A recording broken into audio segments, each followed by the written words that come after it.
Again, enjoyed the talk.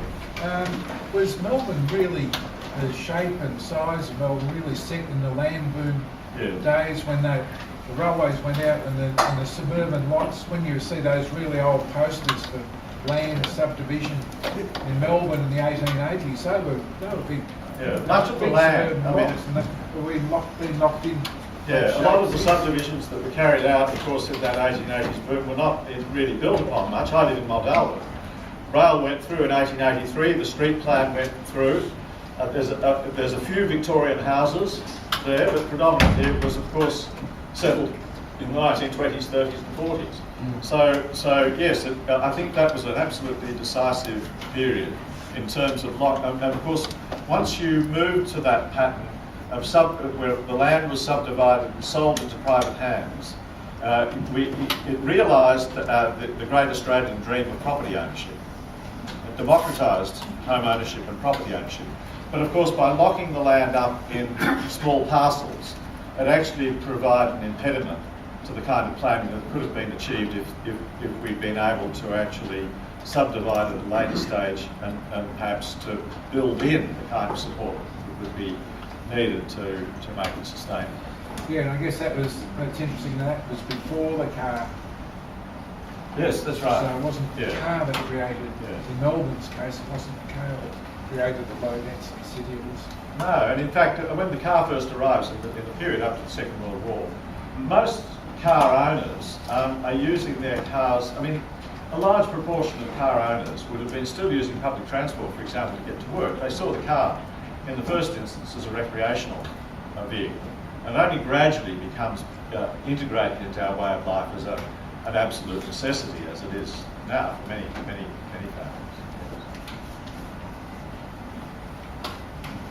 Do you think Melbourne's doing enough to facilitate regional living? No, I don't. Yeah, I mean, to come, one of the, if you look at some of the current policy debates about the relationship between transport and land use, the Grattan Institute prescription, for example, is that you have to improve the public transport to enable the poor sods who are stuck on the edge to get where the jobs are near the University of Melbourne. Is that right? An alternative view would be that we have to try now and ensure that more of the employment is now regionalised and decentralised, so that we can actually, a larger proportion of people are able to get to their work or to the range of other activities that they participate in. Because now, traditionally, the transport, the planning device of preference was the journey to work survey. Now, of course, journey to work is only one of the fraction of number of journeys that people are making. So women typically now, in the course of the day, are making journeys to a great number of places. The more we can actually manage to organise land use in the city so that people can live somewhat closer to the places where they work or participate in education or send their children to school, the closer I think we'll get to it. And this is in many ways a very, in some ways a rather ominous map from my vantage point, because it means that in the old city, the rich man lived on the centre and commuted lived on the edge and commuted to the centre to get to work. And in doing so, they passed through the poor areas. Now, of course, the poor are more and more marooned on the edge. And so we have a social divide that's opening up, which I think makes for significant hazards for the future, in terms of social sustainability. We'll open up questions to all three speakers. If anyone wants to ask a question. Ken. It's a sort of question to all three of you, and I'll direct it to you, Graeme, initially. All three of you have spoken of transport, land use, really in terms of movement of people. Movement of goods, business travel. I mean, like you mentioned, Melbourne's here was absolutely. It's important because it exported stuff from the hinterland. The railway spreading the hinterland to bring stuff. Yes. Where does movement of goods and business travel, which is the other thing you're going with, where does that fit in? Well, Can you paraphrase it? Yes, the question is a question about transportation of goods. I've been talking largely talking about transportation of people. And of course, one of the revolutions that occurred, particularly after the Second World War, the present configuration of the city is largely it's the large-scale factory, the forklift truck, the semi-trailer. This is the technology that made the outer region of Melbourne. And now, of course, we've got some of that manufacturing is declining, but we've still got massive amounts of movement, increasing, which is largely a reflection of our ever increasing appetites for stuff, and that all has to be moved around. So I agree with you that I think that goods transportation is a very important part of it. It's in terms of some of the things that Ray was talking about, delineating different types of roads. Then, of course, the ever-increasing size, and I notice they're now proposing to license even bigger trucks. They are, in many ways, a very awkward fit with what the rest of the road system is doing. I don't know that I can say much more than that. The others will. It might be worth mentioning autonomous vehicles in this context, Ken, because we've seen the mining companies in Australia are very large users of autonomous vehicles for moving freight around. And I think, following on Graeme's idea, we may well see autonomous vehicles having an impact on how the outer suburbs work in the future, more than the inner suburbs. I'm thinking of you at the time of past. Any other questions? I think they've probably got enough. Oh, they're thinking.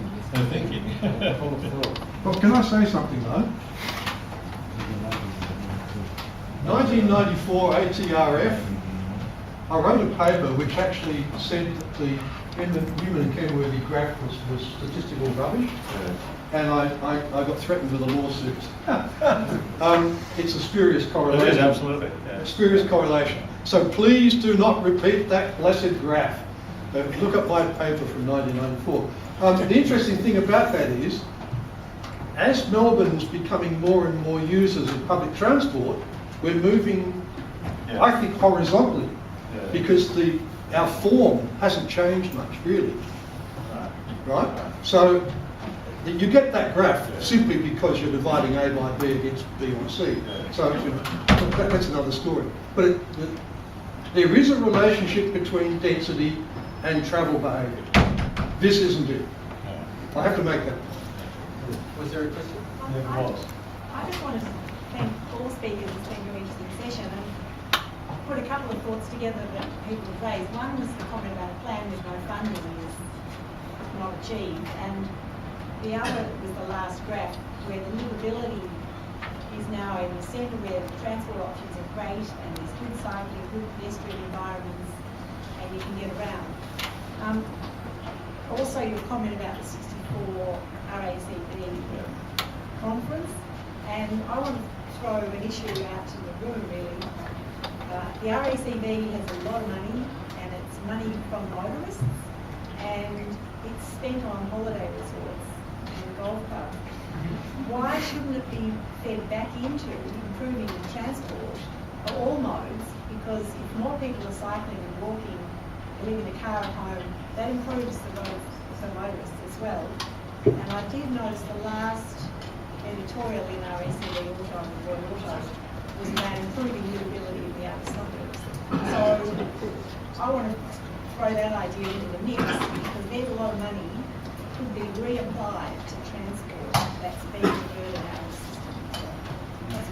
You don't have to answer the question. We've got an RACB representative. If you'd like to talk to Dave later, you're welcome. That's why I sit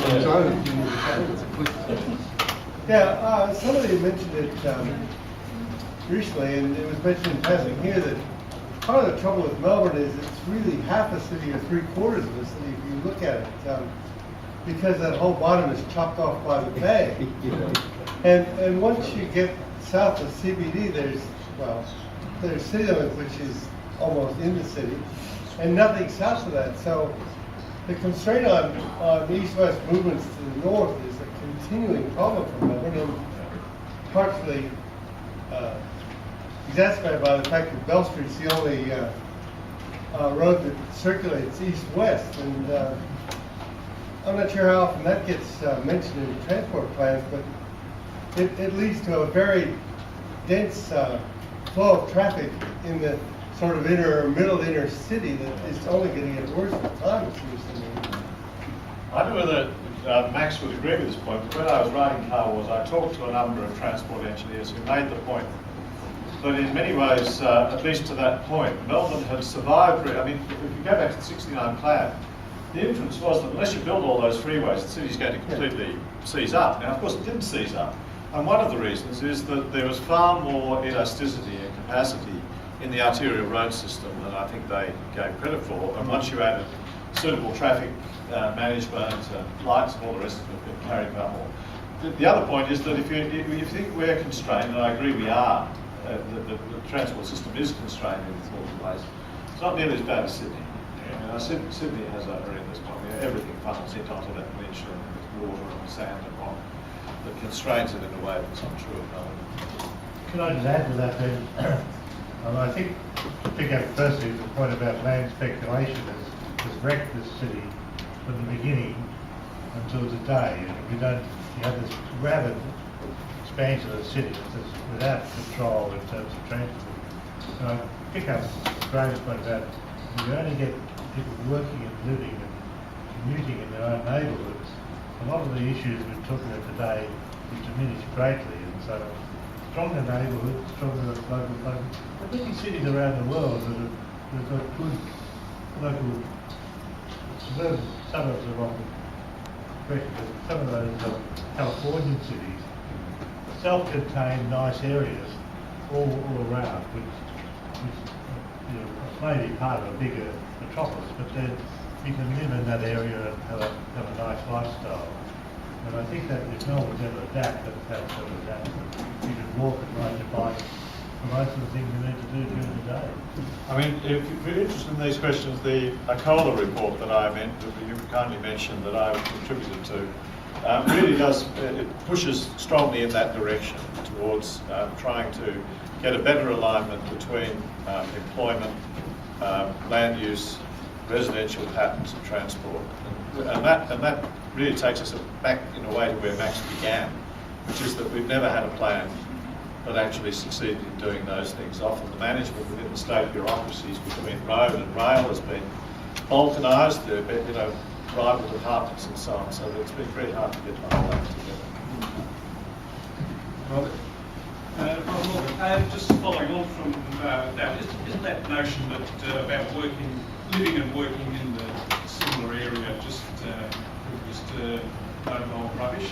I live in a city of whatever it is, 2 million, 4 million people.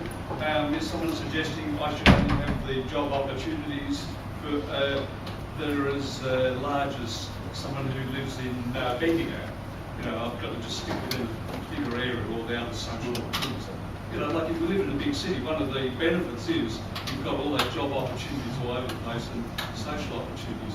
So I think, the notion of build areas that have, we work close to where we live.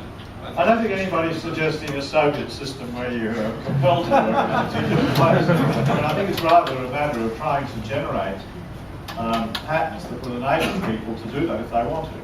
And at the moment, that's very difficult. One of the things that's, again, historically, that's compounded this, what is a benefit in every other way, is that, of course, we now have, when they did the '69 plan, the picture was always of the gentleman driving his car off to work and mum staying at home with the kids. Now, of course, most families have complex patterns of movement where partners have to find work in the larger metropolitan framework. And so, in many cases, they're driving very, very long distances in the course of the week. And that's not experienced by most of them as liberating. I think for most of them, they feel as though they're shackled to the steering wheel rather than being emancipated. Nigel? I just want to react to Ray's talk, because ARB and what he did in the 80s and 90s was actually implemented by a lot of the local councils. You only have to go around Hawthorne, Richmond, St Kilda to see the effect of all that local area traffic management, which has made all those areas much more livable now. Could I have the show, Whittlesey? I'm amazed at what great things you've done in Whittlesea. Here, we owe a lot to you, Ray. Well done. Well, thank you for that, Nigel. And I might say that's why I lowered my sights from all this fancy metropolitan transport planning stuff, because there was real work to be done at the local level. Well done. Well done. And I was sitting next to Ken McNamara at lunch today, and you know, and I said it was guys like him, city engineer, the old Hawthorne, who actually put all this stuff into place. I never built a thing in my life. You built the ideas. I've got the ideas. I'm just going to comment quickly on Rob's comment, and also particularly on that plan. I think, Graeme, you said it gave you a lot of concerns. Yeah. One of the things that we don't do in Melbourne that they have done in Sydney, they've got suburban centres that have got real jobs. Parramatta, Liverpool and Chatswood. Parramatta's got, I think, around about 60,000 jobs. Now, there's not a sort of a sub-centre in Melbourne that gets within a tenth of that. And I think that it's interesting when you sit on the station between Chatswood and the city, there's as many people going in the morning peak, going to Chatswood as there is going in the other direction. And we haven't got that. And I think the other out there, we need to concentrate on 3 suburban centres and probably Ballarat, Bendigo, Geelong. And we want to shift public servants into those centres, not let the likes of Vic Roads be in a place like Kew. They should be in Box Hill or Ringwood or whatever, so that you get a conglomeration of people and then you gradually build up some really powerful, reduces travel. It's the answer, I think. Yeah, I think there's 1 or 2 people who are smiling and looking a bit as though they did. The people of Canberra did when Barnaby Joyce suggested some. But I think you're right. I mean, the other obvious centres for development, if we're talking about knowledge industries at the university campuses, Monash, unfortunately, my own university, was marooned from the public transport system for a series of calamitous decisions. But it's not irretrievable, and those university campuses are ideally located to actually generate just those kind of images. Go on, Ray.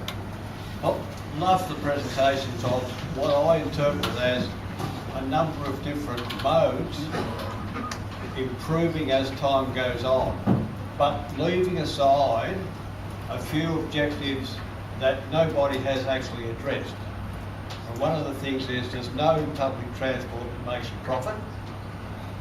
There's a hell of a lot of and complaint about the road toll and about congestion.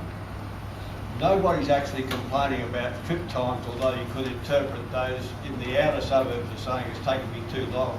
I'm probably doing that, but they probably think that congestion's bad enough we couldn't fix it. But a couple of vendors have produced designs that solve all those problems. So at no cost, you can actually create a new additional transport system to solve all your problems. Now, how will that react with the history? Indeed.